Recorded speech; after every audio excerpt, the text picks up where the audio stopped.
ನಮಸ್ಕಾರ. ವಿಶ್ವಂ ವೈಚಾರಿಕ ವಾಹಿನಿಗೆ ತಮ್ಮೆಲ್ಲರಿಗೂ ಪ್ರೀತಿಯ ಸ್ವಾಗತ. ನೀವು ನೋಡ್ತಾ ಇದ್ದೀರಿ ಕಾಫಿ ಕಟ್. ಇವತ್ತು ಡಿಸೆಂಬರ್ 30ನೇ ತಾರೀಕು, ವೈಕುಂಠ ಏಕಾದಶಿ. ದಾರಿ ಯಾವುದಯ್ಯ ವೈಕುಂಠಕ್ಕೆ ಅಂತ ಹೇಳ್ತಾರೆ. ಇವತ್ತು ಎಲ್ಲ ವಿಷ್ಣು ದೇವಾಲಯಗಳಲ್ಲಿ ಬಹಳ ಸಂಭ್ರಮದಿಂದ, ಅದರಲ್ಲೂ ದಕ್ಷಿಣ ಭಾರತದ ಎಲ್ಲ ವಿಷ್ಣು ದೇವಾಲಯಗಳಲ್ಲೂ ಇವತ್ತು ವೈಕುಂಠ ಏಕಾದಶಿಯನ್ನು ಆಚರಣೆ ಮಾಡ್ತಾರೆ. ಬೆಳಗ್ಗೆ ಸುಮಾರು 3 ಗಂಟೆ 4 ಗಂಟೆಯಿಂದಲೇ ಅಭಿಷೇಕ ಆಗುತ್ತೆ.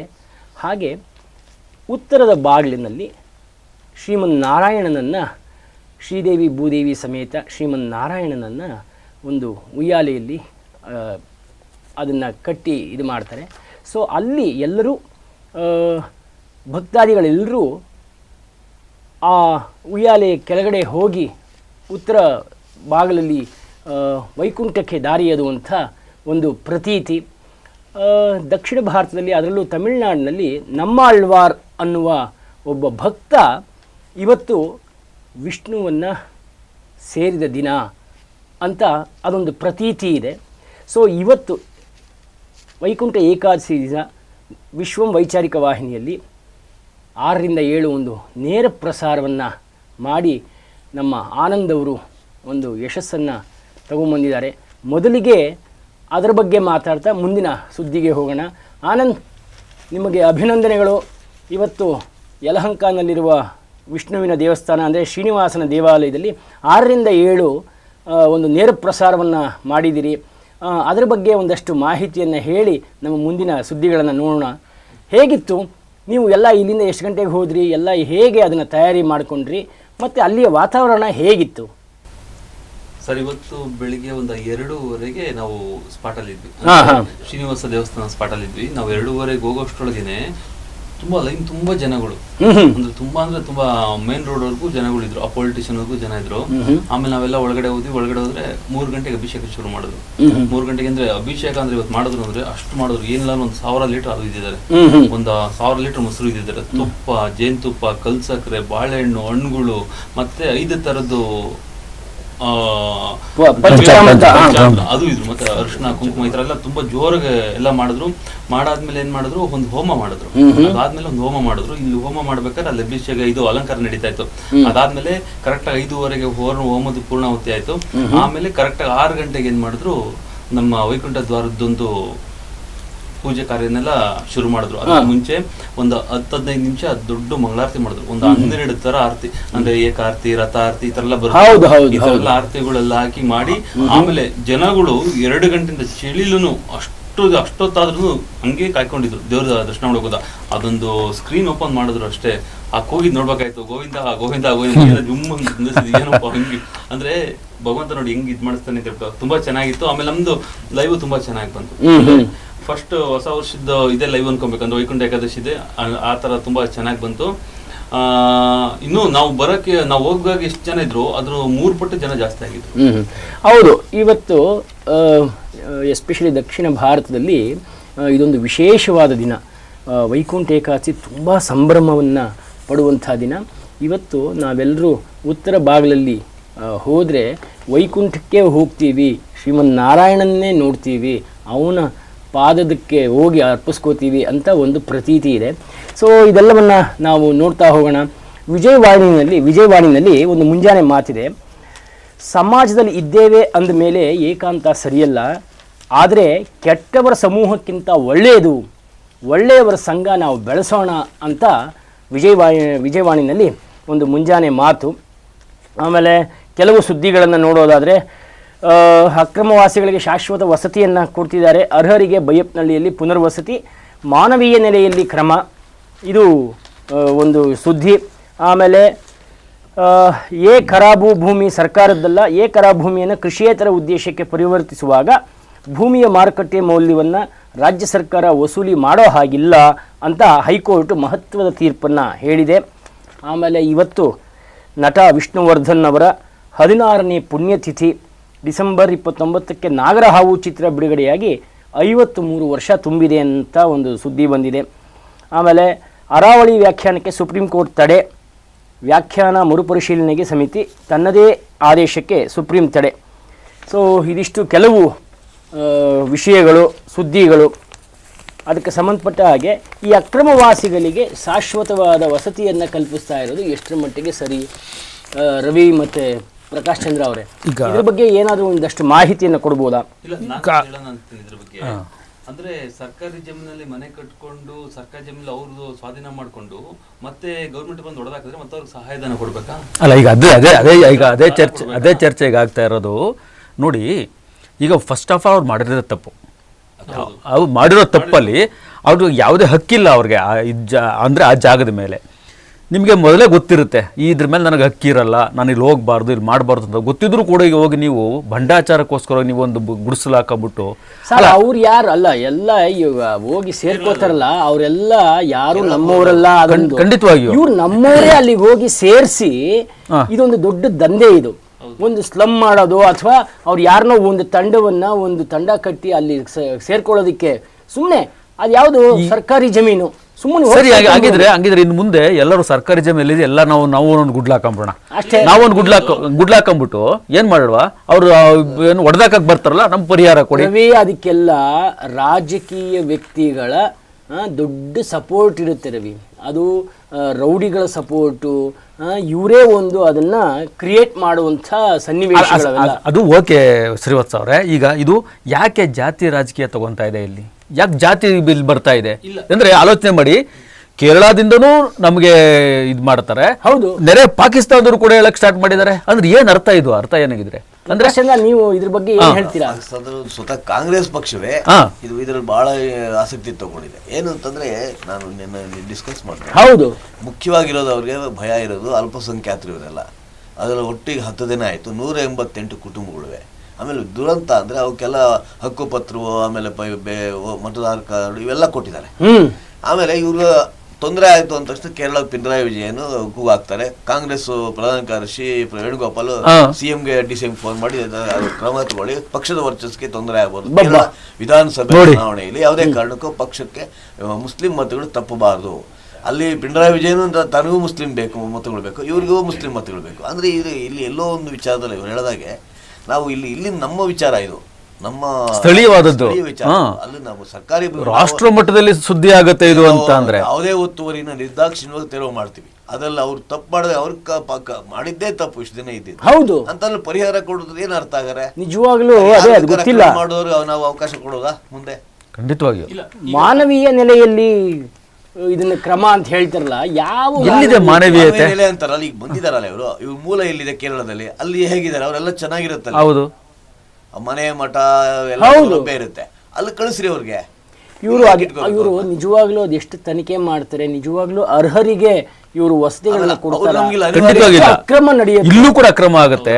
ನೋಡಿ, ಅದೇನೀಗ ವಸತಿ ಏನ್ ಕೊಡ್ತೀವಿ ಅಂತ ಹೇಳಿದರೆ 11.5 ಲಕ್ಷ ರೂಪಾಯಿ ಅಂತ ಫಿಕ್ಸ್ ಮಾಡಿದ್ದಾರೆ.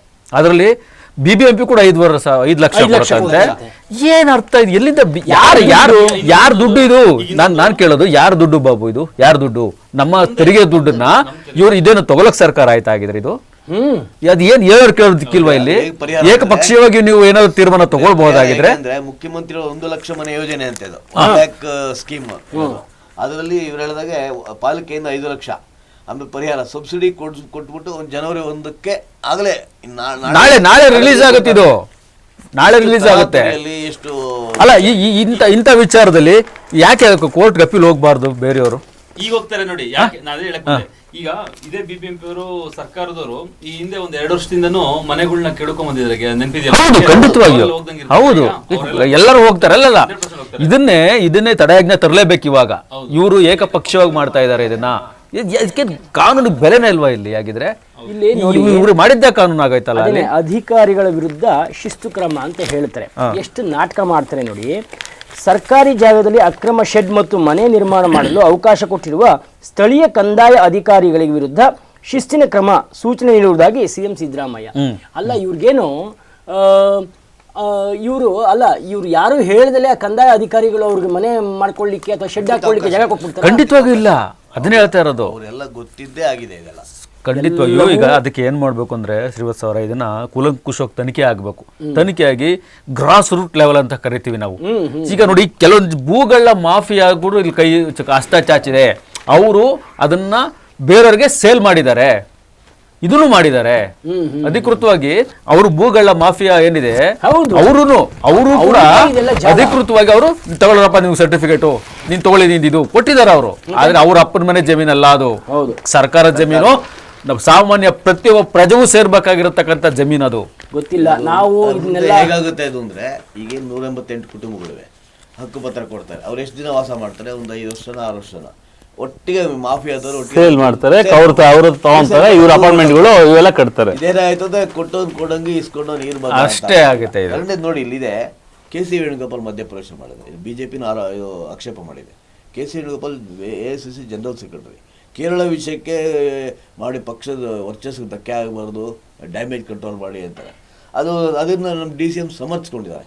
ಅವ್ರ ರೈಟ್ಸ್ ಅಕ್ಕಿದ್ ಎಲ್ಲಿದೆ ಸರ್? ಅಕ್ಕಿದೆ ಅವ್ರ ಪ್ರಧಾನ ಕಾರ್ಯದರ್ಶಿ ಅವರು ಅದ್ರ ಬಗ್ಗೆ ಎಲ್ಲ ಹೇಳುವಂತ ಅಲ್ಲ ಸರಿ. ಯಾವ ಪ್ರಧಾನ ಕಾರ್ಯದರ್ಶಿ ಏನೇ ಆದ್ರೂ ನಮ್ಮ ರಾಜ್ಯದಲ್ಲಿ ಈಗ ಅವ್ರಿಗೆ ಏನ್ ಹಕ್ಕಿದೆ? ಅವ್ರ ಪಕ್ಷಕ್ಕೆ ಏನಾದ್ರು ಮಾಡ್ಕೊಳ್ಳಿ, ನಾನು ಬೇಡ ಅಂತ ಹೇಳಲ್ಲ. ಇವರು ನೀವು ಇಲ್ಲ ನೀವು ಮಾಡ್ಲೇಬೇಕು ಇದನ್ನ ಮಾಡಿ. ಏನದು ಇನ್ನೊಂದು ಘಟನೆ ನಾವು ಸ್ಮರಿಸಬೇಕು. ಗೋವಾದಲ್ಲಿ ಬೈನಾ ಬೀಚ್ ನಲ್ಲಿ ಕನ್ನಡಿಗರನ್ನ ನಿರ್ದಾಕ್ಷಿಣ್ಯವಾಗಿ ತೆರವು ಮಾಡಿದ್ರು ಮನೋಹರ್ ಪರಿಕರ್ ಸರ್ಕಾರ ಇದ್ದಾಗ.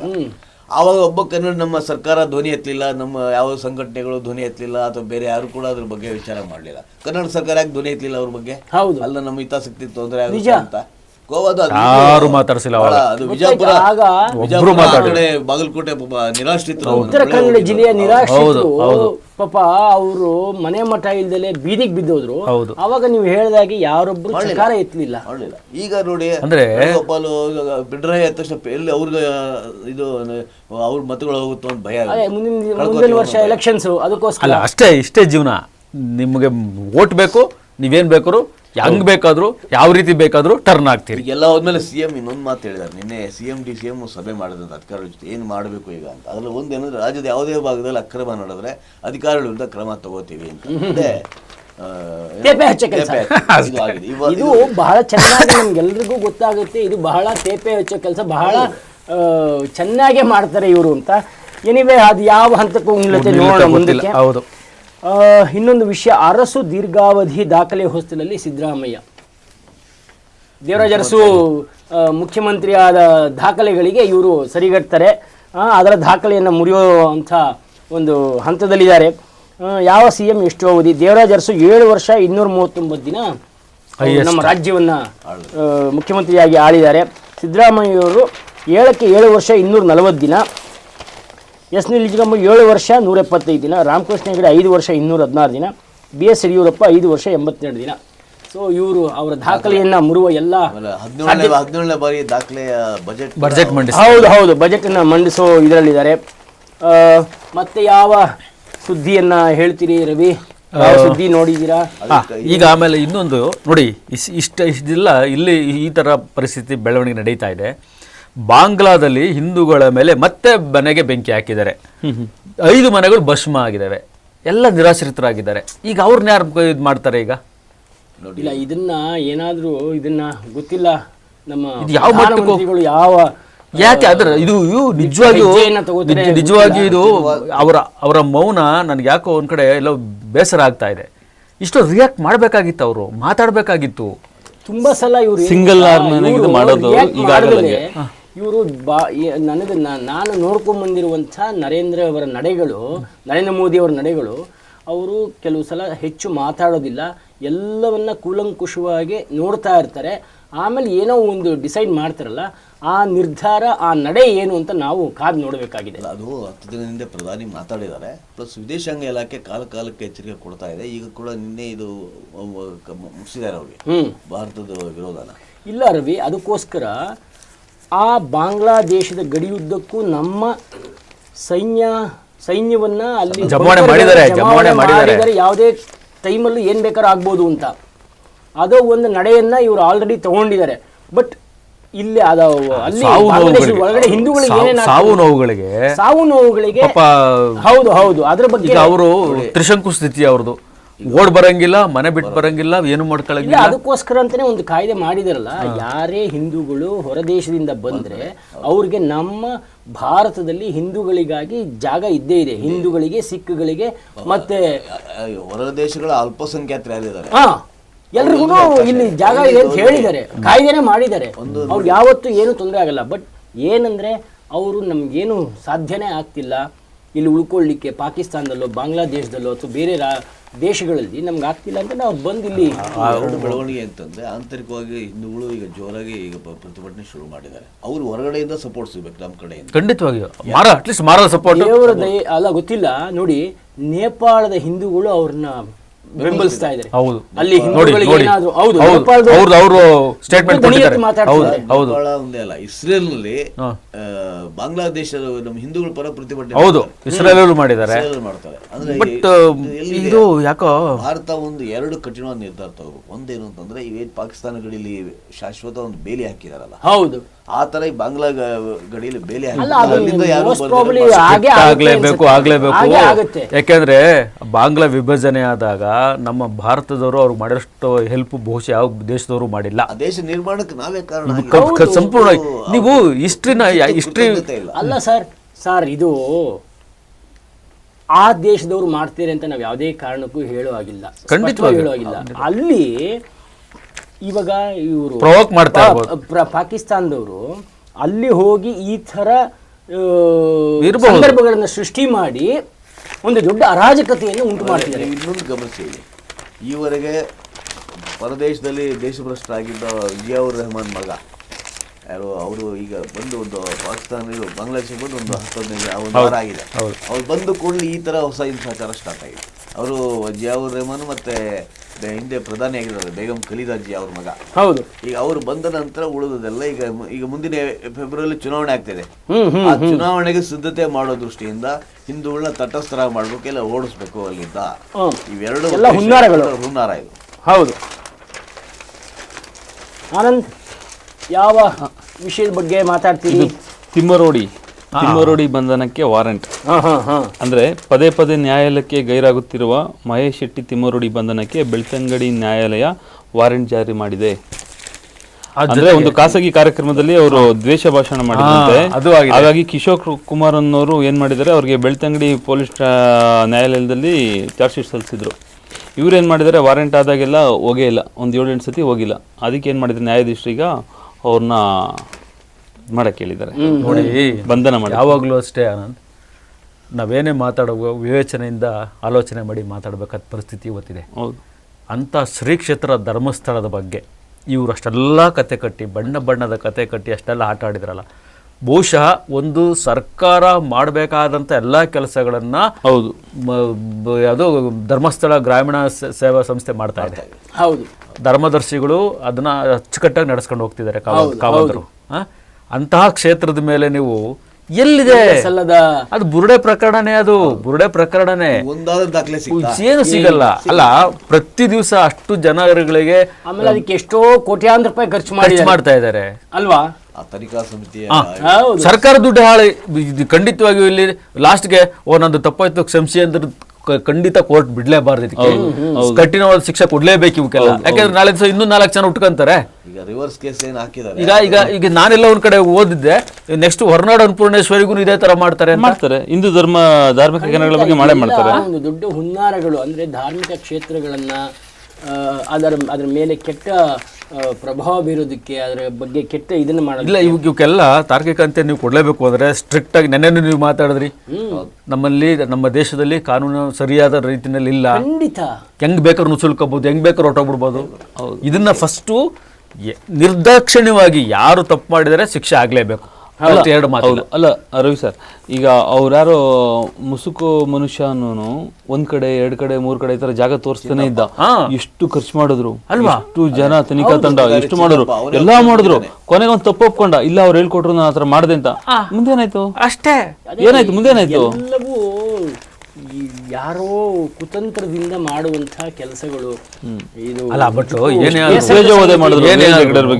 ಏನೇ ಆದ್ರೂ ಹೌದು, ಅದು ಡ್ಯಾಮೇಜ್ ಹೌದು. ಅದು ಅಂತಾರಾಷ್ಟ್ರೀಯ ಮಟ್ಟದ ಸುದ್ದಿಗಳಾಗ್ಬಿಡ್ತದಲ್ಲ. ಹೌದು, ಬೇಜಾರಾಗಿದ್ದು ಅದೊಂದೇ. ಅಂತಾರಾಷ್ಟ್ರೀಯ ಮಟ್ಟದ ಸುದ್ದಿಗಳು ಬೇರೆ ಬೇರೆ ದೇಶಗಳಲ್ಲಿ ಧರ್ಮಸ್ಥಳದ ಬಗ್ಗೆ ಮಾತಾಡಕ್ ಸ್ಟಾರ್ಟ್ ಮಾಡ್ಬಿಟ್ರು. ಆದ್ರೆ ತರಾತುರಿಯಲ್ಲಿ ಈ ತರ ದೊಡ್ಡ ಮಟ್ಟದ ತನಿಖಾ ಸಮಿತಿ ಮಾಡಿ ಏನೋ ಸಿಗುತ್ತೆ ಅನ್ನೋ ತರ ಅದು ಬಿಲ್ಡಪ್ ಕೊಟ್ಟಿದ್ದು ತಪ್ಪು. ಸರ್ಕಾರ ಅದು ಯೋಚನೆ ಖಂಡಿತವಾಗಿ ಹೌದು, ಸ್ವಲ್ಪ ವಿವೇಚನೆ ಮಾಡಿ ಅಟ್ಲೀಸ್ಟ್ ಏನಾಗಿದೆ ಅಂತ ಸ್ಥಳೀಯ ಇನ್ನೊಂದು ಇವ್ರನ್ನ ಕರೆದು ಎನ್ಕ್ವೈರಿ ಮಾಡ್ಬೇಕಾಗಿತ್ತು. ಅದೇನಾಗಿದೆ ಎಕ್ದಮ್ ಏನೋ ಮಾಡಕ್ಕೆ ಹೋಯ್ತು ಸಿಗುತ್ತೆ. ಈಗ ಮಹಿಳೆಯರ ಹೆಣ್ಮಕ್ಳು ರೇಪ್ ಮಾಡಿ ಹುತ್ತಾಕಿದ್ದಾರೆ, ಎಲ್ಲ ಸಿಕ್ಕಿದ್ದೆಲ್ಲ ಪುರುಷರದು. ಹೌದು, ಮಹಿಳೆ ಒಂದು ಹುಡುಗಿದು ಸಿಕ್ಕಿಲ್ಲ.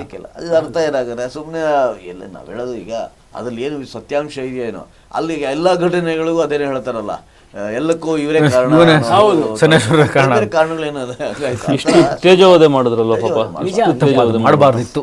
ಆಮೇಲೆ ಇನ್ನೊಂದು ಬಹಳ ಇಂಟ್ರೆಸ್ಟಿಂಗ್ ಆಗಿದೆ ಹುಣಸೂರು ದರೋಡೆ ಪ್ರಕರಣ.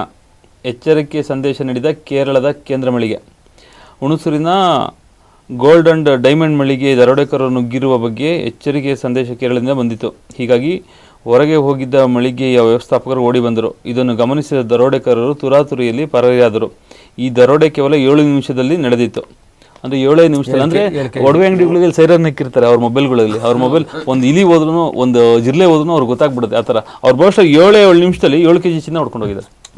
7 ನಿಮಿಷ ಹೋಗಿ ಬರೋದ್ರೊಳಗೆ 7 kg. ಏನಾಗಿದೆ, ಅದು ಊಟದ ಸಮಯ, ಬಿಡುವುದ ಸಮಯ. ಸೊ ಕೇಂದ್ರ ಕಚೇರಿನಲ್ಲಿ ಮೊಬೈಲಲ್ಲಿ ಇದು CCTV ನೋಡ್ತಾ ಇದ್ದಾರೆ, ಇಲ್ಲೇನೋ ಆಗ್ತಿದೆ ಅಂತೇಳಿ. ಅಲ್ಲಿಂದ ಮ್ಯಾನೇಜರ್ ಊಟಕ್ಕೆ ಹೋಗಿದ್ದ ಮನುಷ್ಯ, ಮ್ಯಾನೇಜರ್ ಫೋನ್ ಮಾಡಿದ್ದಾರೆ, ಹಿಂಗೆ ಹಾಕಿ ನೋಡು ಅಂತ. ಮ್ಯಾನೇಜರ್ ಬಂದಾಗ ಅವನು ಬಂದ ಮೇಲೆ ಇದು ವಿಚಾರ ಈಚೆ ಬಂದಿರೋದು. ಅಲ್ಲಿ ತನಕ ಎಲ್ಲ ಲಾಕ್ ಮಾಡಿಬಿಟ್ಟಿದ್ದಾರೆ. ಇವ್ರು ಬಂದು ಏನೋ ಶಟರ್ ಕ್ಲೋಸ್ ಮಾಡೋದಕ್ಕೆ ಟ್ರೈ ಮಾಡಿದ್ದಾರೆ, ಏನೇನೋ ಮಾಡಿದ್ದಾರೆ, ಹಿಡಿಯೋದಕ್ಕೆ ಟ್ರೈ ಮಾಡಿದ್ದಾರೆ. ಅವರು ಏಟ್ ತಿಂದಿದ್ದಾರೆ, ಅವ್ರಿಗೂ ಏಟಾಗಿದೆ. ಬಟ್ ಎಷ್ಟು ವ್ಯವಸ್ಥಿತವಾಗಿ ಅವರು ಬಂದು ಎಷ್ಟು ನೋಡಿ, ಅದು ನೀವು ವಿಜುವಲ್ಸ್ ನೋಡಿರ್ಬೋದು. ಅವ್ರಿಗೆ ಯಾವುದು ಆತಂಕ ಏನಿಲ್ಲ. ಏನು ಒಳ್ಳೆ ಜೇಮ್ಸ್ ಬಾಂಡ್ ಬಂದಾಗ ಬಂದರು, ಪಟ ಹಿಡಿದ್ರು, ಎಷ್ಟಾಗುತ್ತೆ ಅಷ್ಟು ತುಂಬಿಕೊಂಡ್ರು, ಜೀಯತ್ ಹೊರಟಬಿಟ್ರು.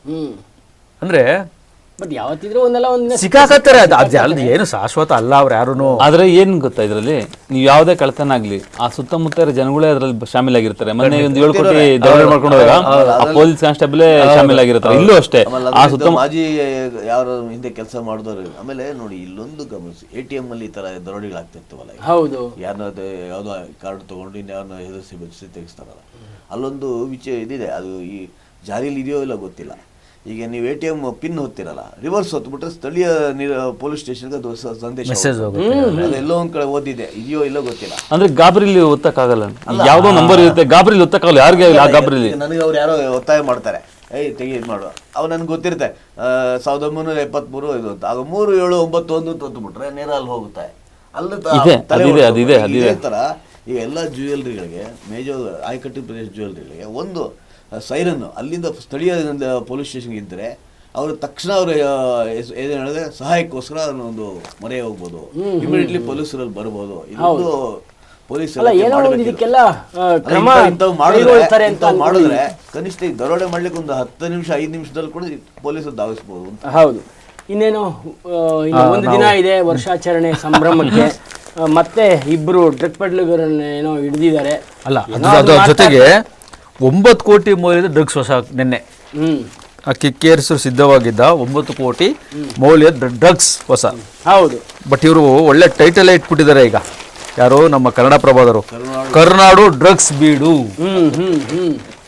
ಅದೇ ಹಿಂದೆ ಹೇಳ್ತಿದ್ವಲ್ಲ, ರೇಪ್ ಸಿಟಿ ಅಂತಿದ್ರೆ ಈಗ ಕರುನಾಡು ಡ್ರಗ್ಸ್ ಬೀಡು. ಏನ್ ಅವ್ಯಾಹಿತವಾಗಿ ನಡೀತಾ ಇದೆಯಲ್ಲ ಶ್ರೀವಾಸ್ ಅವರ ಇದ್ರು. ಇದಕ್ಕೆ ಅಡಚಣೆ ಯಾವುದು ಅಡೆತಡೆಗಳೇ ಇಲ್ಲ. ಹೌದು ಹೌದು ಹೌದು. ಯಪ್ಪ ಬೀದಿ ಬದಿಲಿ ಚಾಕ್ಲೇಟ್ ಮಾರ್ದಂಗೆ ಆಗ್ತಾ ಇದೆ.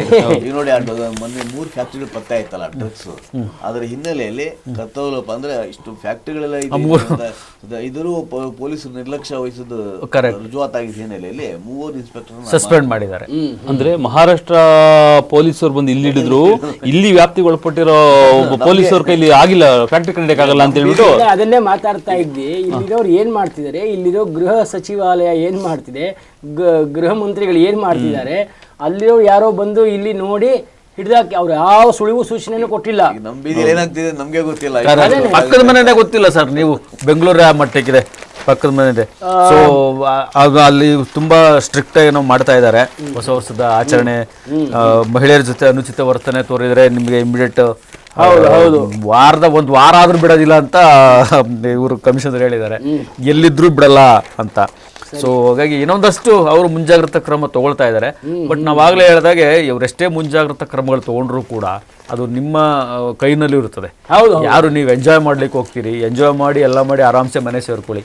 ಅದನ್ನ ಬಿಟ್ಬಿಟ್ಟು ಅದನ್ನ ಬಿಟ್ಬಿಟ್ಟು ನೀವು ಹೆಂಗಂದ್ರೆ ಹಂಗೆ ಮಾಡಿದ್ರೆ ಮತ್ತೇನು ಮಾಡಿದ್ದಾರೆ, ಸ್ವಲ್ಪ ಇದನ್ನ ಮಾಡೋದಕ್ಕೆ ಹೊಸ ವರ್ಷದ ಪಾರ್ಟಿಗಳು ಹೊರವಲಿಕ್ಕೆ ಶಿಫ್ಟ್ ಆಗಿದ್ದಾವೆ ಒಂದಷ್ಟು. ಇಲ್ಲೇ ಮಹಾ ಡೇಂಜರಸ್ ಅಂತ ನಾನು ಹೇಳ್ತಾ ಇರೋದು. ಈಗ ನಿಮ್ಗೆ ಈ ಸಿಟಿ ಮಧ್ಯೆ ಇದ್ದಾಗ ಒಂದು ಟೈಮ್ ಇರುತ್ತೆ, ಲಿಮಿಟೇಷನ್ಸ್ ಇರುತ್ತೆ, ಆ ಟೈಮ್ ಹೊರಟು ಬಿಡ್ತಾರೆ. ಬಟ್ ಹೊರಗಡೆ ಅಂತ ಅಂದಾಗ ಏನ್ ಮಾಡ್ತೀರಾ ಅಲ್ಲಿ? ಡ್ರಗ್ಸ್ ತಗೋತೀರಾ, ಏನ್ ಮಾಡ್ತೀರಾ, ಏನಿರುತ್ತೆ ಅಲ್ಲಿ ನಿಮ್ಗೆ? ಏನಿಲ್ಲ, ಎಲ್ಲ ಇರ್ತದೆ. ನಿಜವಾಗಿಯೂ ಇಲ್ಲಿ ನೀವು ಕಂಡಿಡ್ಬೇಕಾಗಿರೋದು. ಸೊ ಇದು ಅಂದ್ರೆ ಇಲ್ಲಿ ನಿಮ್ಗೆ ಬೇರೆಯವ್ರು ತೊಂದರೆ ಆಗುತ್ತೆ ಅನ್ನೋ ಕಾರಣಕ್ಕೆ ಆಚೆ ಹೋಗ್ತಾ ಇದ್ದಾರೆ. ಅಲ್ಲೇ ಇರೋದು. ನೋಡಿ, ಹೊಸ ವರ್ಷ ಹೊರಗಡೆ ಸ್ಥಳಾಂತರ ಮಾಡ್ತಾರಲ್ಲ, ಈ ಬೆಂಗಳೂರಿಂದ ಅವಕ್ಕೆ ಡ್ರಗ್ಸ್ ಬೇಡ, ಹೊರಗಡೆಯಿಂದ ಎಲ್ಲೋ ಹೊಸಕೋಟೆನೋ ಕೋಲಾರನೋ ಅಲ್ಲಿಂದ ಸರಬರಾಜು. ಹೌದು ಹೌದು ಹೌದು. ಆಮೇಲೆ ಈ ತರ ಅಲ್ಲ, ಅದೇ ಸರ್ಕಾರ ಅದ್ಯಾವ್ದು ಚಾಪೆ ಕೆಳಗಡೆ ಇಲ್ಲ ಅಲ್ಲಲ್ಲ, ಈ ಸ್ಮಗ್ಲರ್ಸು ಅವ್ರು ಬೇರೆನೆ ಐಡಿಯಾ ಮಾಡ್ತಿರ್ತಾರೆ. ನೀವು ಒಳಗಡೆ ಇದ್ರೆ ಅಲ್ವಾ ನಮ್ಮ ಹಿಡಿಯೋದು, ನಾವೆಲ್ಲ ಹೊರಗಡೆಯಿಂದ ಅಲ್ಲಿಂದ ತಗೊಂಡು ಹಂಗಂಗೆ ಮಾಡ್ಕೋತೀವಿ ಅಂತ ಅನ್ಕೋತಾರೆ. ಇಲ್ಲ, ಈ ರಾಜಕಾರಣಿಗಳು ಹಂಗೆ ಇದ್ದಾರೆ ನೋಡಿ. ಡ್ರಗ್ಸ್ ಮಾಫಿಯಾ ಪ್ರಪಂಚದಲ್ಲೇ ಇದೆ, ಇದೇನು ಹೊಸ್ತಲ್ಲ ಅಂತ ಚಲುವರಾಯ ಸ್ವಾಮಿ ಹೇಳಿದ್ದಾರೆ. ನೋಡ್ರಿ ಎಂತ ಸೀರಿಯಸ್ ವಿಷಯನ ಇಷ್ಟು ಲಘುವಾಗಿ ಉಡಾಫೆ ಮಾತಾಡಿದಾಗ ಏನಿದೆ ಇದ್ರಲ್ಲಿ? ಚಲುವರಾಯ ಸ್ವಾಮಿ ಹೇಳಿರೋದು ಇಡೀ ಪ್ರಪಂಚದಲ್ಲಿ ಇದೆ, ಇದನ್ನ ಹೊಸ್ತಲ್ಲ, ಇದನ್ನ ದೊಡ್ಡದು ಮಾಡೋದು. ಸೊ ಅದಲ್ದೇ ಈ ಒಂದೇ ಒಂದು ದಿವಸದಲ್ಲಿ ನಮ್ಮ ಅಬಕಾರಿ ಇಲಾಖೆಯವರು 250 ಕೋಟಿ ರೂಪಾಯಿ ಆದಾಯ ಮಾಡ್ಲಿಕ್ಕೆ ಟ್ರೈ ಮಾಡ್ತಾ ಇದ್ದಾರೆ. ಅಂದ್ರೆ ಅದಕ್ಕೆ ತಕ್ಕಂತೆ ಇವ್ರೀಗ ಪರ್ಮಿಷನ್ ಕೊಟ್ಟಿದಾರಲ್ಲ. ಇವತ್ತು ಬೆಳಗ್ಗೆ 6 ಗಂಟೆಯಿಂದ ಓಪನ್ ಇರ್ಬೇಕು. ನಾನು ಇಡೀ ಹಿಸ್ಟ್ರಿಯಲ್ಲಿ ಕೇಳಿರ್ಲಿಲ್ಲ. ಗೃಹ ಮಂತ್ರಿ 70 ಆಂಬುಲೆನ್ಸ್ ಬಿಟ್ಟಿದಾರಂತೆ, ಅಂದ್ರೆ ಕುಡಿದು ಟೈಟ್ ಆದ್ರೆ ಕರ್ಕೊಂಡು ಹೋಗೋ ಮನೆಗೆ ಬಿಡಕ್ಕೆ. ಅಲ್ಲ ಪ್ರಕಾಶ್ ಸರ್, ನೀವೇನೋ ಮಾಡಿದ ನಿಮ್ಮ ಅನುಭವದಲ್ಲಿ ಇಷ್ಟು ದಿವಸಗಳಲ್ಲಿ ಇಷ್ಟು ದಿವಸಗಳಲ್ಲಿ ಬೆಳಿಗ್ಗೆ 6 ಗಂಟೆಗೆ ಎಲ್ಲರೂ ಯಾವತ್ತಾರು ಕೇಳಿದ್ರ ನೀವು ಓಪನ್ ಮಾಡಿರೋದು? 6 ಗಂಟೆಯಿಂದ ಮೋಜು ಮಸ್ತಿ ಮಾಡ್ಬೋದು ಅಂತ ಬಿಟ್ಬಿಟ್ಟಿದ್ದಾರೆ. ಮಧ್ಯಾಹ್ನ 1 ಗಂಟೆ ತನಕ ಬಾರ್ ಓಪನ್. ಅದ್ರ ಈಗ ಒಂಥರ ಕುಡಿಸಿರಿ ಅನ್ನೋ ತರ ಆಗ್ಬಿಡುತ್ತೆ ಈಗ. ಹಾಗಲ್ಲ ಆನಂದ್, ಈ ಸರ್ಕಾರದವರು ಹೇಗಿದ್ದಾರೆ ಅಂತಂದ್ರೆ, ಜನಕ್ಕೆ ಬೇಕಾಬಿಟ್ಟಿಯಲ್ಲಿ ಒಂದು ರೋಡಲ್ಲಿ, ಒಂದು ಗಲ್ಲಿನಲ್ಲಿ ಒಂದು 10 ಬಾರ್ ಅಂಡ್ ರೆಸ್ಟೋರೆಂಟ್ ಇರುತ್ತೆ, 10 MRP ಸೆಂಟರ್ಗಳಿರುತ್ತಲ್ಲ, ಅದಕ್ಕೆ 6 ಗಂಟೆಯಿಂದನೇ ಕುಡೀರಿ, ಒಂದಷ್ಟು ಟಾರ್ಗೆಟ್ ಕೊಟ್ಟಿದ್ದಾರಲ್ಲ, ಇಷ್ಟು ಟಾರ್ಗೆಟ್ ಆಗ್ಲೇಬೇಕು, ಅಬಕಾರಿ ಇಲಾಖೆ ಬರಲೇಬೇಕು ಅಂತ. ಇಲಾಖೆದು ಇಷ್ಟು ಟಾರ್ಗೆಟ್ ಇದೆ. ಇವಾಗ ನಾಳೆ ಒಂದೇ ದಿನಕ್ಕೆ ಅಬಕಾರಿಗೆ ಏನೋ ಒಂದು ಟಾರ್ಗೆಟ್ ಕೊಟ್ಟಿರ್ತಾರೆ. ಹೌದು, ಇಷ್ಟು 1000 ಕೋಟಿ. 250 ಕೋಟಿ ರೂಪಾಯಿ ಇವತ್ತು ಒಂದೆರಡು ದಿವಸಕ್ಕೆ. ಇವರು ಗಾಂಧಿ ಹೇಳಿದಾಗೆ ಎಲ್ಲ ಎಲ್ಲಿ ಅವೆಲ್ಲ ಹೌದು. ಬೇರೆ ವಿಚಾರಕ್ಕೆ ಇವರು ಗಾಂಧಿನ ಮಧ್ಯೆ ಎಳ್ಕೊಂಡ್ ಬರ್ತಾರಲ್ಲ, ಗಾಂಧಿ ತತ್ವ ಯಾಕೆ ಇವ್ರು ಫಾಲೋ ಮಾಡ್ತಾ ಇಲ್ಲ? ಕಾಸು ಬರ್ಬೇಕು. ಇದೊಂದು ಹೇಳ್ತೀನಿ, ನನ್ನ ಕ್ವಶನ್ ಅದೇ. ಈಗ ಬೇರೆ ವಿಚಾರಕ್ಕೆ ಯಾವ್ದೋ ಮೊನ್ನೆ ಮನ್ರೇಗಾ ಯಾವ್ದೋ ಇದ್ರದ್ದು ಅದಕ್ಕೆ ಇಷ್ಟೆಲ್ಲ ಗಲಾಟೆಗಳು ಮಾಡಿದ್ರಲ್ಲ, ಇದನ್ನೆಲ್ಲಿದೆ ಮತ್ತೆ ಈಗ ನಿಮ್ಗೆ? ಹಂಗೆ ಜೊತೆಗೆ 600 ಚಿಲ್ಲರೆ ಲೈಸೆನ್ಸ್ ಈಗ ನೀವು ಇಶ್ಯೂ ಮಾಡ್ತಾ ಇದ್ದೀರಲ್ಲ, ಕರೆಕ್ಟಾ? ಮತ್ತೆ ಎಲ್ಲಿದೆ ಗಾಂಧಿ ತತ್ವ ನಿಮ್ಮಲ್ಲಿ? ಏನಕ್ಕೆ ಸುಮ್ಮನೆ ಗಾಂಧಿ ಮಧ್ಯೆ ಹೇಳ್ಕೊಂಡ್ ಬರ್ತೀರಾ ನೀವು? ಮದ್ಯಪಾನಕ್ಕೆ ವಿರೋಧಿ ಅಲ್ಲ ನೀವೇನಕ್ಕೆ ಸರ್ ಮತ್ತೆ ಗಾಂಧಿ ಅವ್ರನ್ನ ಮಧ್ಯದ ಹೇಳ್ಕೊಂಡ್ ಬರ್ತೀರಾ ನೀವು? ನಾವು ವರ್ಷಾಚರಣೆ ಸಂಭ್ರಮದಲ್ಲಿ ಮದ್ಯಪಾನ, ಈ ಡ್ರಗ್ಸು ಇವನ್ನೆಲ್ಲ ಬಹಳ ಎಚ್ಚರಿಕೆಯಿಂದ ಇರಿ, ಇವೆಲ್ಲ ಯಾವುದನ್ನು ಮಾಡಕ್ಕೆ ಹೋಗಬೇಡಿ, ಮದ್ಯಪಾನ ಮಾಡಿದ್ರು ಬಹಳ ಎಚ್ಚರಿಕೆಯಿಂದ ಇರಿ ಅಂತ ವಿಜಯವಾಣಿನಲ್ಲಿ ಒಂದು ಎಚ್ಚರಿಕೆಗಳನ್ನು ಕೊಟ್ಟಿದ್ದಾರೆ. ಹಾಗೆ ವರ್ಷಾಚರಣೆ, ಉದ್ಯಾನ ನಗರ, ಇದೆಲ್ಲ ಕಡೆ ಕಟ್ಟೆಚ್ಚರವನ್ನು ಸರ್ಕಾರ ಬಂದೋಬಸ್ತ್ ಮಾಡಿರುತ್ತಂತೆ. ಈ ಕುಡಿತದ ಬಗ್ಗೆ ಆನಂದ್ ಏನು ಹೇಳ್ತೀರಾ ನೀವು? ಈ ಕುಡಿತ ಮುಂಚೆ ಹೇಗಿತ್ತು, ಇವಾಗ ಹೇಗಿದೆ, ಅದು ಹೇಗೆ ಬದಲಾವಣೆಗಳಾಗೋಗಿದೆ? ಸರಿಗ ಒಬ್ಬ ಮಿಡ್ಲ್ ಕ್ಲಾಸ್ ಒಬ್ಬ ಮನುಷ್ಯನಿಗೆ ಸಂಪಾದನೆ ಎಷ್ಟಿರುತ್ತೆ ಹೇಳಿ ನೋಡೋಣ? ಒಂದು 600, 700, 800 ರೂಪಾಯಿ 600, 700 ರೂಪಾಯಿ ಇರುತ್ತಲ್ಲ. ಇವ್ರೇನ್ ಮಾಡ್ತಾರೆ, 2006 ಅನ್ಸುತ್ತೆ ಇಲ್ಲ 7 ಅನ್ಸುತ್ತೆ, ಆ ಟೈಮಲ್ಲಿ ಸರಾಯಿ ಅನ್ನೋದು ನಿಲ್ಲಿಸ್ಬಿಡ್ತಾರೆ. ಸರಾಯಿ ಅನ್ನೋದು ಆ ಟೈಮಲ್ಲಿ ಎಲ್ಲ ಹೆಂಗ್ ಗೊತ್ತಾ, ಕೂಲಿ ಕಾರ್ಮಿಕರ ಇರ್ಬೋದು, ಬೇರೆ ಬೇರೆ ಕೆಲಸ ಮಾಡೋರು ಆಗಿರ್ಬೋದು, ಏನಾಗಿರೋ ಅವಾಗ 10 ರೂಪಾಯಿ 12 ರೂಪಾಯಿ ಪ್ಯಾಕೆಟ್ ಇರುತ್ತದು. ಒಂದು 2-3 ಕುಡಿದ್ರು ಅವ್ರಿಗೆ ಸಾಕು ಅನ್ಸೋದು, ಇಲ್ಲ ಒಂದು 3 ಕುಡಿದ್ರು ಸಾಕು ಅನ್ಸೋದು. 30 ರೂಪಾಯಿ ಅವ್ರ ಕೆಲಸ, ಒಂದು 20 ರೂಪಾಯಿ ಕೆಲಸ ಮುಗಿದು, 50 ರೂಪಾಯಿ ಕೆಲಸ ಮುಗಿದು, ಇನ್ನು ಮಿಕ್ಕಿದ್ ದುಡ್ಡು ತಗೊಂಡು ಮನೆ ಕೊಡೋರು. ಇವಾಗ ಏನ್ ಮಾಡ್ತಾರೆ, ಸರಾಯಿ ಮಾತ್ರ ನಿಲ್ಸಿದ್ರು, ಈ ಬ್ರಾಂದಿ ವಿಸ್ಕಿ ಅಂತಲ್ಲ ಅವನ್ನೆಲ್ಲ ಬಿಟ್ರು, ಆ ರೇಟ್ ಜಾಸ್ತಿ ಇರೋ ರೇಟ್ನೆಲ್ಲ ಬಿಟ್ರು, ಯಾಕಂದ್ರೆ ಸರ್ಕಾರಕ್ಕೆ ಆದಾಯ ಬರಬೇಕು ಅಂತ ಹೇಳ್ಬಿಟ್ಟು. ಈಗ ಇವ್ರೇನ್ ಮಾಡ್ತಾರೆ, ಇಲ್ಲಿ ಬರೋ ದುಡ್ಡು 600-700 ರೂಪಾಯಿ ಇಲ್ಲೇ 200-300 ರೂಪಾಯಿ ಇರ್ಬೋದು, ಅದು ಇಲ್ಲೇ ಖಾಲಿ ಮಾಡ್ಕೊಂತಾರೆ, ಮನೆಗೆ ಒಂದು 200 ರೂಪಾಯಿ 300 ರೂಪಾಯಿ ಹಂಗೆ ಕೊಟ್ಕೊಂಡು ಹೋಗ್ತಾರೆ. ಅಂದ್ರೆ ಏನಾಗುತ್ತೆ ಅಂದ್ರೆ ಸರ್ಕಾರದವರು ಜನಗಳಿಂದಾನೇ ದೋಚೋದು, ಜನಗಳಿಂದಾನೇ ಬರೀ ಜನಗಳಿಂದ. ಅಂತವ್ರು ನಿಲ್ಸ್ಬೇಕು ಅಂದ್ರೆ ನೀವು ನಿಲ್ಸ್ಬಿಡಿ, ಸರಾಯಿ ನಿಲ್ಸಿದಾಗ ಇದು ನಿಲ್ಸ್ಬೋದಾಯ್ತಲ್ಲ, ಯಾಕೆ ನಿಲ್ಸಿಲ್ಲ? ಅದೇ ಆದೇಶ, ಅದೇ ಅಧಿಕಾರ ಇರ್ತದಲ್ವಾ? ಅಕಸ್ಮಾತ್ ಇವರು ಕುಡಿಯೋ ಹಾಗಿದ್ರೆ, ಅಂದ್ರೆ ದೊಡ್ಡ ಮನುಷ್ಯರು, ಅಂದ್ರೆ ದೊಡ್ಡ ಲೆವೆಲ್ ಅಲ್ಲಿ ಈ 5 ಸ್ಟಾರ್ ಹೋಟ್ಲುಗಳಲ್ಲಿ ಆ ತರ ಇರೋ ರೇಷನ್ ತರ ಬೇಕಂದ್ರೆ ಕೊಟ್ಟು ಏನು ಬೇಕೋ ಮಾಡ್ಕೊಳ್ಳಿ. ಇವಾಗ ಉತ್ತರದ ಕಡೆ ಡೆಲ್ಲಿಗೆ ಇಲ್ಲಿಗೆಲ್ಲ ಒಂಥರ ರೇಷನ್ ಥರ ಇರುತ್ತದು. ಹೌದು. ನಿಮಗೆ ಇಲ್ಲಿ ಯಥೇಚ್ಛವಾಗಿ ಹೇಗೆ ಸಿಗ್ತಿದೆ ಹಾಗೆಲ್ಲ ಸಿಗಲ್ಲ ಅದು. ಹೌದು. ಅವಾಗ ನಿಜವಾಗ್ಲೂ ಒಂದಷ್ಟು ಕಡಿವಾಣ ಆಗುತ್ತಾ ಇಲ್ವಾ ಸರ್?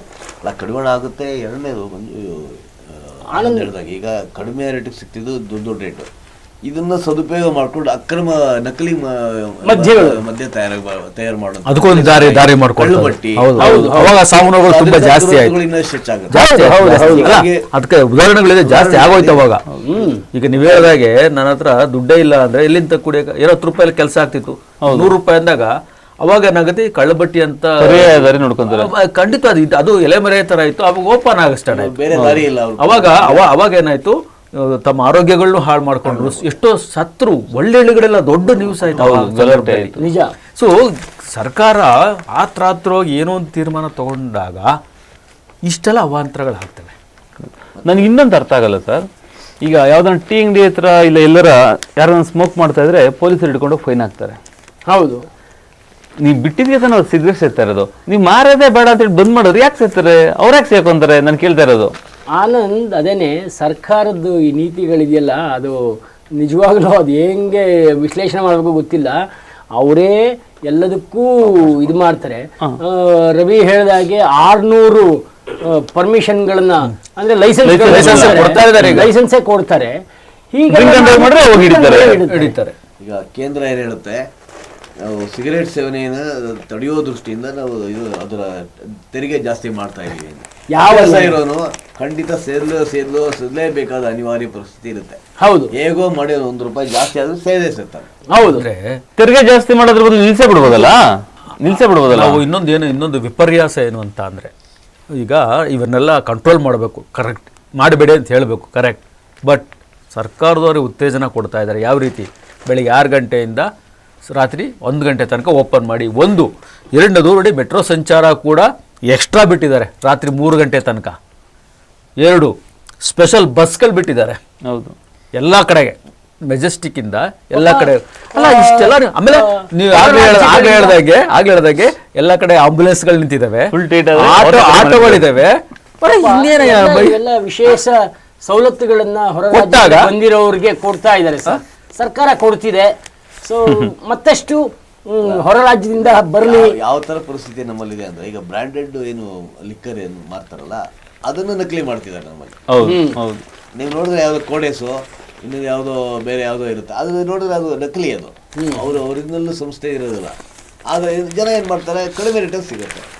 ಈಗ ಬಿಯರ್ ಇರ್ಬೋದು, ಬ್ರಾಂದಿ ಇರ್ಬೋದು, ಇದೆಲ್ಲ ಇರ್ಬೋದು. ಈಗ ಒಂದು ನಿಯಮ ಅನ್ನೋದಿಲ್ಲ. ನಟ ವಿಷ್ಣುವರ್ಧನ್ 16ನೇ ಪುಣ್ಯತಿಥಿ. ಅವರ ನಾಗರಹಾವು ಚಿತ್ರಕ್ಕೆ 53 ವರ್ಷ ತುಂಬುತ್ತೆ. ವಿಷ್ಣುವರ್ಧನ್ ಅವ್ರನ್ನ ನೆನೆಸ್ಕೊಳ್ಳೋ ಇವತ್ತು. ಮೋಸ್ಟ್ಲಿ ವಿಷ್ಣುವರ್ಧನ್ ಇವತ್ತು ಹೋದ್ರೆ ಮಾರನೇ ದಿವಸ ಅಶ್ವತ್ಥೇನೋ ಒಂದೇ ದಿವಸ ಡಿಫ್ರೆನ್ಸ್. ಎರಡು ಅಂತ್ಯಕ್ರಿಯೆಗೆ ನಾನು ಭಾಗಿಯಾಗಿದ್ದೆ, ಸಾಕ್ಷಿಯಾಗಿದ್ದೆ. ನಾನು ಬೇರೆ ನಾವೆಲ್ಲೋ ಕೆಲಸ ಮಾಡ್ತೀವಿ, ನಾವು ಕವರೇಜ್ ಮಾಡ್ಲಿಕ್ಕೆ ಅಂತ ಹೋಗಿದ್ವಿ. ಆ ಸಂದರ್ಭದಲ್ಲಿ ಕಂಠೀರವ ಇದು ಅಭಿಮಾನ್ ಸ್ಟುಡಿಯೋದಲ್ಲಿ ಇದ್ದಕ್ಕಿದ್ದಂಗೆ ಗಲಾಟೆಗಳು ಸ್ಟಾರ್ಟ್ ಆಯಿತು. ಕಲ್ಲು ಹೊಡೆಯಕ್ಕೆ ಸ್ಟಾರ್ಟ್ ಆದರು. ಆಗ ರವಷ್ಟ ಅಂಬರೀಷ್ ಅವರು ಅವಾಗ ಮೈಕ್ ತೊಗೊಂಡು ಅನೌನ್ಸ್ ಮಾಡಿದರು, ಅಟ್ಲೀಸ್ಟ್ ಇಡೀ ಜೀವನ ಅವ್ರಿಗೆ ಅನ್ಯಾಯ ಆಗಿದೆ, ಹೋಗೋರು ನೆಮ್ಮದಿಯಾಗಿ ಹೋಗಲಿ, ಯಾರು ಏನು ಮಾಡಬೇಡಿ ಎಂತ. ಯಾಕೆಂದ್ರೆ ಅಪ್ರತಿಮ ಕಲಾವಿದರು ವಿಷ್ಣುವರ್ಧನ್ ಅವರು, ಎಲ್ಲ ಕಡೆ ಇದ್ದಾರೆ. ರಾಜ್ಕುಮಾರ್ ಅವರು ಎಲ್ಲರೂ ಆ ಸಂದರ್ಭದಲ್ಲೂ ಗಲಾಟೆ ಮಾಡಿದ್ರು. ಅಣ್ಣವ್ರ ಕುಟುಂಬದವರು ನೆಮ್ಮದಿಯಾಗಿ ಪೂಜೆ ಮಾಡ್ಲಿಕ್ಕೆ ಬಿಡ್ಲಿಲ್ಲ. ಮಣ್ಣ ಕೈ ಬಿಟ್ಟಿದ್ವಲ್ಲ, ಪೂಜೆನೆ ಮಾಡಾಗ ಅಂದ್ರೆ ಜನಗಳೇ ಮಾಡ್ಬಿಟ್ಬಿಟ್ರತ್ಲ ಅದನ್ನ. ಸೊ ಹಾಗಾಗಿ ಇಂಥ ಏನು ಮಾಡಕ್ಕಲ್ಲ ಅಂದ್ರೆ ಆ ಥರ ಕಿಡಿಗೇಡಿಗಳಿರ್ತಾರೆ. ಈ ಥರ ಸಂದರ್ಭಗಳನ್ನ ಸೃಷ್ಟಿ ಮಾಡಿ ಅಲ್ಲೋಲ ಕಲ್ಲೋಲ ಮಾಡ್ತಾರೆ, ಯಾರಿಗೇನು ಮಾಡದೇ ಇರೋ ಪರಿಸ್ಥಿತಿಗೆ ಬರುತ್ತೆ. ಸೊ ಇವೆಲ್ಲ ಕಿಡಿಗೇಡಿಗಳ ನನಗೆ ಇನ್ನೂ ಹೇಗೆ ನೆನಪಿದೆ ಅಂದರೆ, ಪುಣ್ಯತಿಥಿ ಆದಾಗ ನಾನು ನೈಟ್ ಡ್ಯೂಟಿ ಇದ್ದೆ, ಅಂದರೆ ತೀರ್ಕೊಂಡಾಗ ಅದೇನಾಯ್ತು, ತಕ್ಷಣವೇ ನಮಗೆ ಉದಯ ಟಿವಿ ಇದ್ದೆ ನಾವು ಲೈವ್ ಕೊಡೋಣ ಅಂತ ಆಯಿತು. ಆಮೇಲೆ ಲೈವ್ ಎಲ್ಲ ಕೊಟ್ಟು ಮೈಸೂರಿನಿಂದ ಇಲ್ಲಿ ಪಾರ್ಥಿವ ಶರೀರ ತೊಗೊಬರ್ಬೇಕು ಪೂರ್ತ ನಾವು ಲೈವ್ ಮ್ಯಾನೇಜ್ ಮಾಡಿದ್ವಿ. ಮತ್ತೆ ಮನೆಯಲ್ಲ ರೆಸ್ಟ್ ತಗೊಳ್ಳೋಣ ಅಷ್ಟೊತ್ತಿಗೆ ಅಶ್ವಥ್ ಅವ್ರು ತೀರ್ಕೊಂಡು ಮತ್ತೆ ಎರಡು ಅಲ್ಲೇ ಒಂದು. ಆಮೇಲೆ ನಿನ್ನೆ ಶ್ರೀವತ್ಸ ಸರ್ ನಿನ್ನೆ ಮಾತಾಡ್ತಾ ಇದ್ವಿ, ಏನು ಇದು ಯಾವುದು ಅಶ್ವಥ್ ಅವ್ರದಲ್ಲ, ಯಾವುದು ನಮ್ಮದು ಈ ಕೋಆಪರೇಟಿವ್ ಬ್ಯಾಂಕ್ಗಳು ಯಾಕೆ ಸರ್ಕಾರಿ ನೋಡಿ, ಇವತ್ತು ಅದಕ್ಕೆ ತಕ್ಕಂತೆ ಒಂದು ಸುದ್ದಿ ಬಂದೈತೆ. ಮಲ್ಲೇಶ್ವರಂ ಅಲ್ಲಿ ಗ್ರಾಹಕರ ಹೆಸರಿನಲ್ಲಿ ಸಾಲ ಪಡೆದು ಕೋಟ್ಯಾಂತರ ರು ವಂಚಿಸಿದ ಆರೋಪದ ಮೇರೆಗೆ ಬ್ಯಾಂಕ್ ಒಂದರ ಮ್ಯಾನೇಜರ್ ವಿರುದ್ಧ ಮಲ್ಲೇಶ್ವರಂ ಠಾಣೆಯಲ್ಲಿ ಎಫ್ಐಆರ್ ದಾಖಲಾಗಿದೆ. ಯಾವ ಬ್ಯಾಂಕ್ ಅಂತ ಹೇಳಿಲ್ಲ, ಹೇಳಲ್ಲ, ಯಾಕೆ ಹೇಳ್ಬಾರ್ದು ಅಂತ, ಯಾಕಂದ್ರೆ ಎಲ್ಲರೂ ಗಾಬರಿ ಆಗ್ತಾರೆ, ಇದಾಗುತ್ತೆ ಅದಕ್ಕೋಸ್ಕರ. ನೋಡಿ ಅವ್ರು ಏನ್ ಮಾಡಿದಾನೆ ಪುಣ್ಯಾತ್ಮ, ಏನೋ ಅವ್ರಿಗೆ ಆತ್ಮೀಯರು ಗ್ರಾಹಕರು ಇರ್ತಾರಲ್ಲ, ಅವ್ರದ್ದು ವೋಟರ್ ಐ ಡಿ ಸಾರಿ ಎಂಥದ್ದು ಅವ್ರದ್ದು ದಾಖಲೆಗಳು ತೊಗೊಳ್ಳೋದು, OTPನೂ ಅವ್ರ ಹತ್ರ ಇಸ್ಕೊಳ್ಳೋದು, ಚಿನ್ನದ ಮೇಲೆ ಸಾಲ ಕೊಟ್ಟಿದ್ದೀವಿ ಅಂದ್ಬಿಟ್ಟು ಚಿನ್ನನೇ ಇಟ್ಟಿಲ್ಲ, ಅಲ್ಲಿ ಸಾಲ ಮಾತ್ರ ಇಸ್ಕೊಟ್ಟಿರೋದು. ಹಿಂಗೆಲ್ಲ ಆದಾಗ ಎಲ್ಲಿ ಸೌಮ್ಯ ಇದಂಥದ್ದು ಬ್ಯಾಂಕ್ಗಳು, ಸಣ್ಣ ಸಣ್ಣ ಬ್ಯಾಂಕ್ಗಳು ಎಲ್ಲಿಂದ ಮುಂದೆ ಬರ್ಲಿಕ್ಕೆ ಸಾಧ್ಯತೆ? ನಿನ್ನೆ ತಾನೇ ಅದ್ರ ಬಗ್ಗೆ ಚರ್ಚೆ ಮಾಡ್ತಾರೆ. ಕೋಆಪರೇಟಿವ್ ಬ್ಯಾಂಕ್ಗಳಲ್ಲಿ ಇಷ್ಟು ಜನ ಹಾಳಾಗ್ತಾ ಇದ್ದಾರೆ, ಎಷ್ಟು ಬ್ಯಾಂಕ್ ಕ್ಲೋಸ್ ಆಗ್ತಾ ಇದ್ದಾವೆ. ದೊಡ್ಡ ಬ್ಯಾಂಕ್ಗಳ ವಿಚಾರದಲ್ಲಿ RBI ತುಂಬಾ ಸ್ಟ್ರಿಕ್ಟ್ ಆಗಿ ತಗೋತಿದೆ. ಆಮೇಲೆ ಇದು ಕೂಡ ಅದ್ರ ಗಮನಕ್ಕೆ ಬಂದ್ರೆ ಸ್ಟ್ರಿಕ್ಟ್ ಆಗಿ ತಗೊಳುತ್ತೆ. ಇಲ್ಲೇನು ಗಮನಕ್ಕೆ ಬರೋದು ಒಂದು ಅಂದ್ರೆ ಆಡಿಟರ್ ರಿಪೋರ್ಟ್ ಗೊತ್ತಾದ್ರೆ, ಇಲ್ಲ ಅಂದ್ರೆ CAG ವರದಿ ಇರಬೇಕು. ಆ ಎರಡು ಆಡಿಟರ್ ರಿಪೋರ್ಟ್ ಗೊತ್ತಾಗ್ಬಿಟ್ರೆ ಇಮಿಡಿಯೇಟ್ಲಿ ನಿನ್ನೆ ನಾವು ಹೇಳಿದಾಗೆ ಯಾವುದೇ ದಾಖಲೆಗಳನ್ನ ಅವ್ರು ಕೇಳ, ಇವ್ನ ನೋಡಿ ಏನು ಮಾಡಿದ್ದಾನೆ, ಕೇವಲ ಖಾಲಿ ಚೆಕ್ ಇಸ್ಕೊಂಡಿದ್ದಾನೆ. ಈಗ ನಾನು ಮ್ಯಾನೇಜರು, ನೀವು ನನ್ನ ಕ್ಲೋಸ್ ಫ್ರೆಂಡು, ಗೊತ್ತಿರೋರು, ನಿಮ್ಮದು ಖಾಲಿ ಚೆಕ್ ಕೊಡಿ ಇಲ್ಲಿ ಒಂಚೂರು ಇದು ಏನೋ ಆ ಥರ ಮಾಡಿ ಅವರಿಂದ OTPನೂ ತೊಗೊಂಡು ಎಷ್ಟು 3.11 ಕೋಟಿ ದುಡ್ಡು ಹೊಡೆದಿರೋದು. ಏನಪ್ಪ ಗೊತ್ತಿಲ್ಲ. ಅದರಲ್ಲೂ ಮ್ಯಾನೇಜರ್ ಅಂತ ಇವರು ದೊಡ್ಡವರೇ ಶಾಮೀಲಾಗಿರ್ತಾರೆ. ಹೌದು. ದಿಲ್ಲಿಯಲ್ಲಿ ಮುಂದುವರೆದ ದಟ್ಟ ಮಂಜು, 120ಕ್ಕೂ ಹೆಚ್ಚು ವಿಮಾನಗಳ ಸಂಚಾರ ವ್ಯತ್ಯಯ. ದಿಲ್ಲಿನಲ್ಲಿ ಅಂದರೆ ಈ ಚಳಿಗಾಲದಲ್ಲಿ ಅದು ಇದ್ದಿದ್ದೆ, ಸಿಕ್ಕಾಪಟ್ಟೆ ದಟ್ಟ ಮಂಜಿರುತ್ತೆ ಎಲ್ಲಿ. ಸೊ ಅಲ್ಲಿ ಡ್ರಗ್ಸ್ ಮೈಮರೆತ ಕಾಕಿ ತಲೆದಂಡ, ಮಾದಕ ವಸ್ತು ಫ್ಯಾಕ್ಟರಿ ಪತ್ತೆ ಬೆನ್ನಲ್ಲೇ 3 ಇನ್ಸ್ಪೆಕ್ಟರ್ಗಳು ಅಮಾನತು. ಲೈಂಗಿಕ ದೌರ್ಜನ್ಯ ಪ್ರಕರಣ, HD ರೇವಣ್ಣಗೆ ರಿಲೀಫು, ವಿಚಾರಣೆ ಮುಂದುವರಿಸಿದಂತೆ ಜನಪ್ರತಿನಿಧಿ ನ್ಯಾಯಾಲಯ ಆದೇಶ. ಇದು ಎಲ್ಲ ಇದ್ದಿದ್ದೆ. ಬೇರೆ ಯಾವುದನ್ನ ಮಹಾರಾಷ್ಟ್ರದಲ್ಲಿ ಇದೊಂದು ಬೆಳವಣಿಗೆ ಏನಂತಂದ್ರೆ, ಕಳೆದ ಬಾರಿ ಈಗ ಏನಾಯ್ತು ಅಂದ್ರೆ ಶಿವಸೇನೆ ಹೊಡೆದಿತ್ತು, NCP ಹೊಡೆದಿತ್ತು. ಶಿವಸೇನೆ ಶಿಂದೆ ಮತ್ತು ಠಾಕ್ರೆ, ಉದ್ಧವ್ ಠಾಕ್ರೆ ಎರಡು ಬಣ ಆಗಿತ್ತು. NCPನೂ ಹಾಗೆ ಅಜಿತ್ ಪವಾರ್ ಮತ್ತೆ ಶರದ್ ಪವಾರ್ ಅಂತ. ಅದು ಈ ಸರಿ ಏನಾಗಿದೆ, ಅಲ್ಲಿ ಎಲ್ಲಾ ಪಕ್ಷಗಳಿಗೆ, ವಿಶೇಷವಾಗಿ ಕಾಂಗ್ರೆಸ್, BJP, ಶಿವಸೇನೆ ಮತ್ತೆ NCPಗೆ ಏನು ವಿಶೇಷ ಅಂದ್ರೆ, ಬೃಹನ್ ಮುಂಬೈ ಚುನಾವಣೆ ಇದೆಯಲ್ಲ, ಮಹಾನಗರ ಪಾಲಿಕೆ ಚುನಾವಣೆ, ಅದು ಬಹಳ ಪ್ರತಿಷ್ಠಿತ ಚುನಾವಣೆ. ಅಲ್ಲಿ ಯಾರು ಅಧಿಕಾರ ಸ್ಥಾಪಿಸ್ತಾರೋ ಅವರಿಗೆ ರಾಜ್ಯ ಮಟ್ಟದಲ್ಲಿ ಅದು ವರ್ಚಸ್ಸು ಶಕ್ತಿ ಹೆಚ್ಚುತ್ತೆ ಅಂತ. ಆ ಹಿನ್ನೆಲೆಯಲ್ಲಿ ಈ ಸರಿ ಏನಾಗಿದೆ, ಬೃಹನ್ ಮುಂಬೈ ಇದರಲ್ಲಿ BJP ಮತ್ತೆ ಶಿಂದೆ ಬಣ NCP ಅವರಿಬ್ಬರು ಒಟ್ಟಿಗೆ ಹೋಗ್ತಾ ಇದ್ದಾರೆ. ಅವರ ಜೊತೆ ಆಕ್ಚುಲಿ ಏನಂತಂದ್ರೆ ಮಹಾಯುತಿ ಅಂತ ಒಂದು ಮಾಡಿದ್ದಾರೆ, ಆಡಳಿತ ಅಲ್ಲ. ಅದರಲ್ಲಿ NCP ಶಿಂದೆ ಬಣ, ಅಜಿತ್ ಪವಾರ್ NCP ಬಣ, ಆಮೇಲೆ BJP. ಈ ಚುನಾವಣೆಯಲ್ಲಿ NCP ಶಿಂದೆ ಬಣ ಮತ್ತೆ BJP ಒಟ್ಟಿಗೆ ಹೋಗ್ತಾ ಇದೆ. ಈ ಅಜಿತ್ ಪವಾರ್ ದೂರ ಇಟ್ಟಿದ್ದಾರೆ. ಈ ಹಿನ್ನೆಲೆಯಲ್ಲಿ ಈಗ ಆತನ ಬೇರೆ ದಾರಿ ಇಲ್ಲ. ಹಾಗಾಗಿ ಅವ್ರ ಚಿಕ್ಕಪ್ಪ ಯಾರು ಶರದ್ ಪವಾರ್ ಬಣದ ಜೊತೆಗೆ ಈಗ ನಾವು ಮೈತ್ರಿ ಮಾಡ್ಕೊಂಡಿದ್ದೀನಿ. ಈಗ ನೋಡಿ, ಒಂದು ವಾರದಿಂದ ಉದ್ಧವ್ ಠಾಕ್ರೆ ಮತ್ತೆ ರಾಜ್ ಠಾಕ್ರೆ ಕುಟುಂಬದವರು ಒಂದಾಗಿದ್ದಾರೆ, ಪವಾರ್ ಕುಟುಂಬದವ್ರಿಗೆ ಒಂದಾಗಿದೆ. ಇದು ರಾಜ್ಯ ರಾಜಕಾರಣಕ್ಕೆ ಯಾವ ತರ ದಿಕ್ಸೂಚಿ ಆಗಿದೆಯೋ ಗೊತ್ತಿಲ್ಲ. ಮುಂದಿನ ಚುನಾವಣೆಯಲ್ಲಿ ಅವರು ಒಟ್ಟಿಗೆ ಹೋಗ್ತಾರೋ, ಅಜಿತ್ ಪವಾರ್ ಮತ್ತೆ ಚಿಕ್ಕಪ್ಪನ ಜೊತೆ ವಿಲೀನ ಮಾಡ್ತಾನೋ ಏನೋ ಗೊತ್ತಿಲ್ಲ. ಈ ಸರಿ ಈ ಚುನಾವಣೆ ಫಲಶ್ರುತಿ ಅಂದ್ರೆ ಬೃಹನ್ ಮುಂಬೈ ಚುನಾವಣೆ ಏನ್ ನಡೀತಾ ಅದರ ಫಲಶ್ರುತಿ ಮೇಲೆ ಮುಂದಿನ ರಾಜಕೀಯದೆಲ್ಲ ಕಾದಿದೆ ಅಂತ ಒಂದು. ಸೊ ಪೂರ್ವ ಮಹಾನಗರ ಪಾಲಿಕೆಯವರು ಒಂದು ಆದೇಶ ಹೊರಡಿಸಿದ್ದಾರೆ, ಬೀದಿ ನಾಯಿಗಳನ್ನ ಯಾರೋ ದತ್ತು ತಗೊಳ್ಳಿ. ಒಳ್ಳೆ ಇದು ಯಾಕೆಂತಂದ್ರೆ ಅದರಲ್ಲಿ ಪೂರ್ವ ನಗರ ಪಾಲಿಕೆಯಲ್ಲಿ 59,820 ನಾಯಿಗಳಿದೆ ಅಂತ ಒಂದು ಅಂದಾಜು ಸಮೀಕ್ಷೆ ಆಗಿದೆ. ಅದರಲ್ಲಿ 369 ಬೀದಿ ನಾಯಿಗಳನ್ನ ಈಗಾಗಲೇ ಸಂಘ ಸಂಸ್ಥೆಗಳು ಅದನ್ನ ನೋಡ್ಕೊತಾ ಇದ್ದಾರೆ.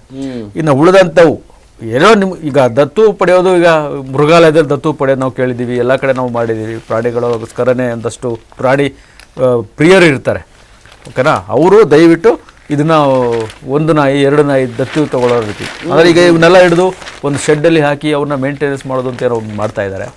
ಬಟ್ ಅದು ಎಷ್ಟು ಮಟ್ಟಿಗೆ ನಾವು ಇದರಲ್ಲಿ ಸಕ್ಸಸ್ ಆಗ್ತಿರೋದು ಇನ್ನೂ ಅದು, ಯಾಕೆಂದರೆ ಇದು ಹೊಸದು. ಹಾಗಾಗಿ ಅದ್ರ ಬಗ್ಗೆ ಇನ್ನೂ ನಾವು ಈಗಲೇ ಯಾವುದೇ ತೀರ್ಮಾನಕ್ಕೆ ಬರಲಿಕ್ಕೆ ಸಾಧ್ಯತೆಗಳಾಗಲ್ಲ. ಆದರೆ ದಯವಿಟ್ಟು ಯಾರಾದರೂ ಇದ್ದರೆ, ಪ್ರಾಣಿ ಪ್ರಿಯರು ಇದ್ದರೆ ಇದಕ್ಕೆ ನೀವು ಕೈ ಜೋಡಿಸ್ಬೋದು. ಖಂಡಿತ. ನಿನ್ನೆ ಕುವೆಂಪು ಅವರ ಜನ್ಮದಿನೋತ್ಸವ, ಸಾಕಷ್ಟು ಕಡೆ ಅವರ ಜನ್ಮದಿನೋತ್ಸವವನ್ನು ಆಚರಿಸಿದ್ದಾರೆ. ಕನ್ನಡದ ನಿಜ ಧರ್ಮ ಸಾರಿದ ರಾಷ್ಟ್ರಕವಿ ಕುವೆಂಪು ಸಿದ್ಧಾಂತ ಜೀವನಕ್ಕೆ ಅನುಕರಣೀಯ ಅಂತ ಹೇಳಿದ್ದಾರೆ. ಸೊ ಯುಗದ ಕವಿ ಕುವೆಂಪು. ಸೊ ಇದ್ರ ಬಗ್ಗೆ ಎಲ್ಲ ಕುವೆಂಪು ಬಗ್ಗೆ ಸಾಕಷ್ಟು ಒಳ್ಳೊಳ್ಳೆ ಸಮಾರಂಭಗಳು ಅಲ್ಲಿ ಇಲ್ಲಿ ಎಲ್ಲ ನಡೆದಿದೆ. ಕಿದ್ವಾಯಿ ನಿರ್ದೇಶಕ ಡಾಕ್ಟರ್ ಟಿ ನವೀನ್ ಕೂಡ ಅವರು ಕಿದ್ವಾಯಲ್ಲೂ ಕೂಡ ಮಾಡಿದ್ದಾರೆ. ಸೊ ಮತ್ತೆ ಯಾವ ಹೊಸ ಸುದ್ದಿಗಳಿದೆ? ಇನ್ನೊಂದು, ಈಗ ನರೇಗಾ ಏನು ಯೋಜನೆ ಇದೆಯಲ್ಲ, ಅದು ಹೆಸರು ಚೇಂಜ್ ಮಾಡಿದ್ರಲ್ಲ, ಹೌದು, ಜಿ ರಾಮ್ಜಿ.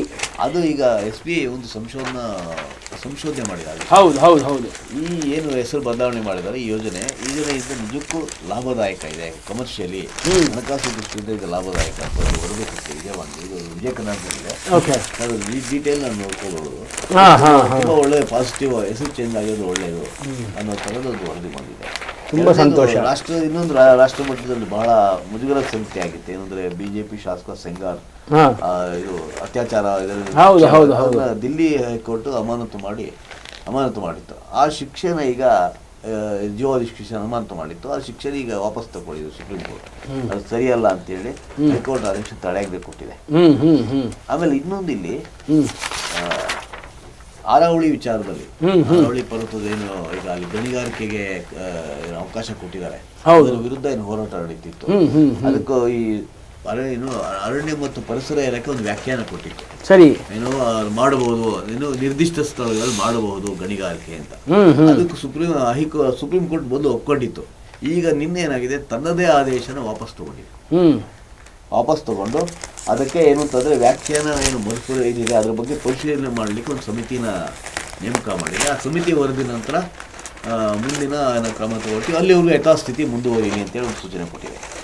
ಒಳ್ಳೆ ಇದು. ಆಮೇಲೆ ಇನ್ನೊಂದು, ಕೇಂದ್ರ ಬಜೆಟ್ಗೆ ಈಗ ರಾಜ್ಯ ಬಜೆಟ್ಗೂ ಈಗ CM ಸಿದ್ಧತೆ ನಡೆಸಿದ್ದಾರೆ. ಆಗ ಕೇಂದ್ರ ಬಜೆಟ್ಗೂ ಈಗ ಮೋದಿ ಸರ್ಕಾರ ಸಿದ್ಧತೆ ಮಾಡಿದೆ. ಇವತ್ತು ಹಣಕಾಸು ತಜ್ಞರು, ವಲಯ ತಜ್ಞರ ಜೊತೆಗೆ ಪ್ರಧಾನಿ ಮೋದಿ ಮಾತುಕತೆ ಇದೆ. ಹಣಕಾಸು ಸಚಿವ ಇವರು ನಿರ್ಮಲಾ ಸೀತಾರಾಮನ್ ಅವರು, ಅದ್ರ ಜೊತೆಲೇ ಈಗ ಬೇರೆ ಬೇರೆ ಕ್ಷೇತ್ರಗಳೆಲ್ಲ ಏನೇನಾಗಬೇಕು ಏನು ಅಂತ. ಮುಖ್ಯವಾಗಿ ಸರ್ಕಾರದ ಮುಂದೆ ಇರೋದು ಈ ರೂಪಾಯಿ ಅಪಮೌಲ್ಯ. ಈಗ ಅವರು ತುಂಬಾ ಸವಾಲಾಗಿದೆ. ಅದು ಆಮೇಲೆ ಹಣದುಬ್ಬರ ನಿಯಂತ್ರಣ ಬಂದಿದೆ, ಆದರೆ ರೂಪಾಯಿ ಅಪಮೌಲ್ಯ ಆಗಿರೋ ಹಿನ್ನೆಲೆಯಲ್ಲಿ ಬೆಲೆಗಳದ್ದು ಏರ್ತಾ ಇದೆ. ಹೀಗಾಗಿ ಸ್ವಲ್ಪ ಅದನ್ನು ಹೇಗೆ ನಿಭಾಯಿಸ್ತಾರೆ, ಯಾವ ಕಳೆದ ಬಾರಿ ಕೊಟ್ಟಂಗೆ ಒಳ್ಳೊಳ್ಳೆ ಸೌಲಭ್ಯಗಳು, ರಿಯಾಯಿತಿಗಳು ಕೊಡ್ತಾರೋ, ಮತ್ತೇನಾದ್ರು ಹೆಚ್ಚುವರಿ ತೆರಿಗೆ ಹಾಕ್ತಾರೋ ಅನ್ನೋದ್ರ ಮೇಲೆ ಈಗ RBI ಜೊತೆಗೆ ಬಹಳ ಇದೊಂದು ಕುತೂಹಲ ಈ ಸರಿ. ರವಿ, ಮತ್ಯಾವ ಇನ್ನೂ ಒಂದು ಏನು ವಿಚಾರ ಅಂತ ಹೇಳಲಿಕ್ಕೆ ನನಗೆ ಅರ್ಥ ಆಗ್ತಿಲ್ಲ. ಅಂದರೆ ಸರ್ಕಾರದವರು ಇನ್ನೆಲ್ಲೆಲ್ಲಿ ಹಣನ ತಗೋಬೋದು ಅನ್ನೋದಕ್ಕೆ.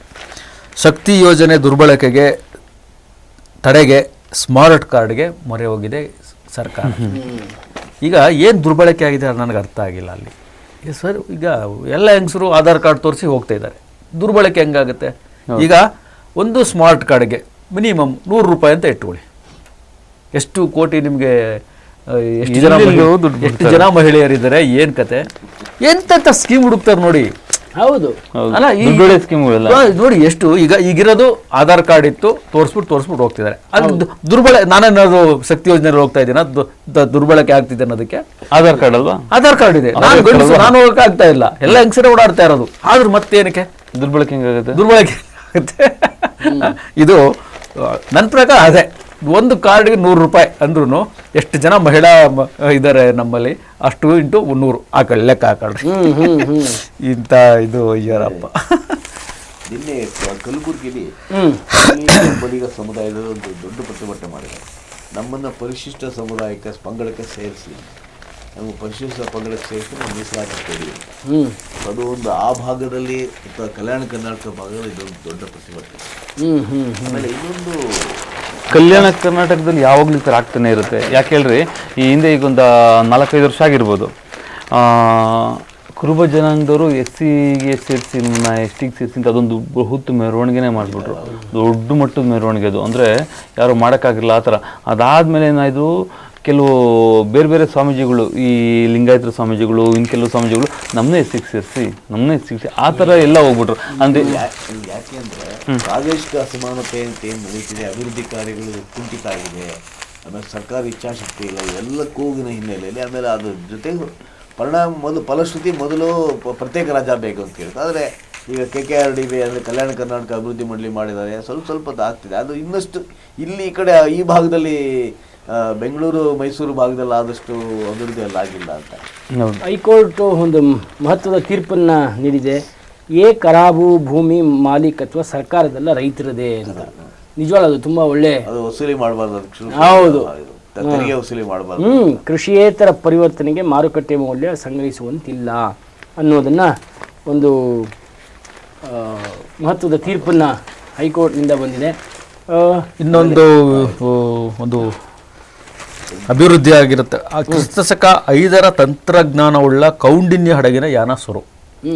ಇದರಲ್ಲಿ ಎಂಜಿನ್ ಇಲ್ಲ, ಈ ಹಡಗಿಗೆ ಎಂಜಿನ್ ಇಲ್ಲ, ಸರಿ, ಬರೀ ಗಾಳಿ ಬೆಳೆಸಿ ಚಲನೆ ಮಾಡ್ತಕ್ಕಂಥದ್ದು. ಪ್ರಾಚೀನ ಇದು ಪದ್ಧತಿ. ಹಿಂದೆ ಈಗ ಗಾಳಿ ಹೇಗೆ ಬರ್ತಿತ್ತು ಹಾಗೆ ಚಲನೆ ಆಗ್ತಾ ಇದೆ. ಈಗ ಇದು ಪೋರ್ಬಂದರ್ನಿಂದ ಒಮಾನ್ಗೆ ಯಾನ ಮಾಡಲಿಕ್ಕೆ ಹೊರಟಿದೆ, ರೆಡಿ ಇದೆ. ಕಾರವಾರದಲ್ಲಿ ಸಮರ್ಪಣೆ ಆಗಿದ್ದ ಹಡಗು ಒಮಾನ್ಗೆ ಹೋಗ್ತಾ ಇದೆ. ಪ್ರವಾಸಿ ಕ್ಷೇತ್ರದಲ್ಲಿ ಇದೊಂದು ಮೈಲಿಗಲ್ಲು ಅಂತಾರೆ. ಹೌದು ಹೌದು ಹೌದು. ಸೊ ಇದಕ್ಕೆ ನಾವು ಖುಷಿ ಪಡುವಂಥದ್ದು ಏನಂತಂದ್ರೆ, ಈ ಲಾಂಛನ ಇಟ್ಟಿದ್ದಾರೆ ಈ ಹಡಗಿಗೆ, ಕದಂಬರ ಗಂಡಬೇರುಂಡ ಚಿಹ್ನೆಯ ಮೆರುಗು.